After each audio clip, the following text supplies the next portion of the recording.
ظهر قدامي ان حضرتك اتكلمت كتير فعلا يا 100 فندم. مرة بقول لك تحب اسمع لك اسماء كل زمايلك؟ انا نفسي اعيط.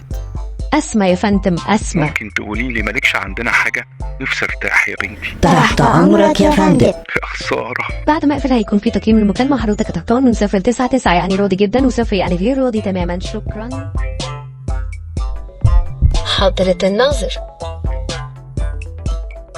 مساء الخير، مع حضرتك بهجة من شركة ظريف. اقدر اساعد حضرتك ازاي؟ اولا الخدمة ما اشتغلتش من ساعة ما اتركبت، وكلمتكم 100 مرة. ظهر قدامي ان حضرتك اتكلمت كتير فعلا يا فندم. 100 مرة بقول لك تحب اسمع لك اسماء كل زمايلك؟ رحمة وفهمة وبسمة ونسمة. وكلمة وأزمة. اسمع يا فندم، اسمع.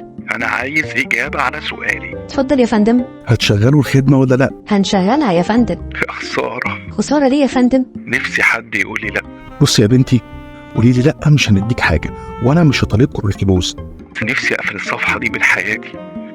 انا تعبان يا بهجة يا بنتي. الخدمة هتشتغل خلال 3 أيام عمل بداية من بكرة يا فندم. حضرتك عندك أي استفسار تاني؟ أتمنى أكون قدرت أساعد حضرتك. بعد ما أقفل هيكون في تقييم المكالمة، حضرتك هتختار من 0 ل 9. 9 يعني راضي جدا، و0 يعني غير راضي تماما. شكرا. احنا هدفنا دايما ان العميل يرتاح خالص، يرتاح جدا. هدفنا مش ان مشكلته تتحل، دي شغلانة اقسام تانية زي التشغيل وزي الاي تي، لكن احنا لا، احنا مشكلتنا انه يبقى مبسوط.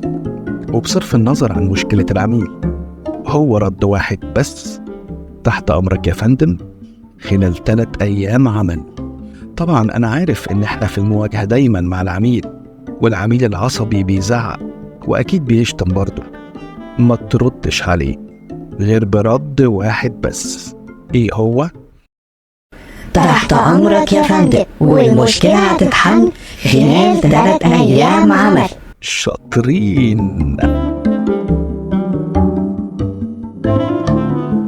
أعزائي، خدمات كثيرة تقدمها شركات كثيرة في كل شيء، في الطعام والملبس وطلبات البقالة والإنترنت، حتى أعمال صيانة السيارات والمنازل وغيرها. كل شيء أصبح خدمات تقدمها شركات لديها كول سنتر. وظيفته الأولى والأخيرة هي راحتك، فقط راحتك.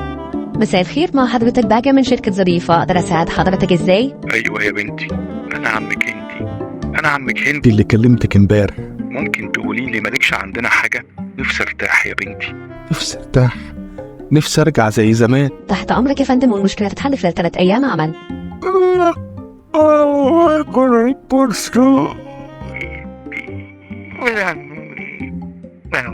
أتمنى أكون قدرت أساعد حضرتك. بعد ما أقفل هيكون في تقييم المكالمة، حضرتك هتختار من 0 ل 9. 9 يعني راضي جدا، و0 يعني غير راضي تماما. شكرا.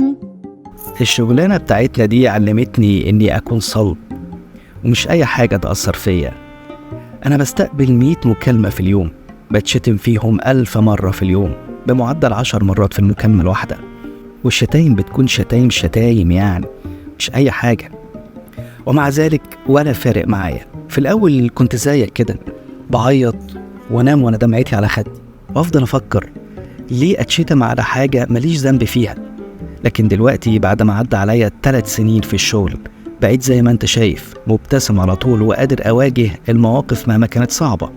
اقولك على حاجة، انا نفسي اعيط بس مش عارف. ليس هناك من مفر، فكل طرف متشبث بموقفه. فالعميل يريد حقه، والكول سنتر يريد راحة العميل. إنه الكول سنتر المريح.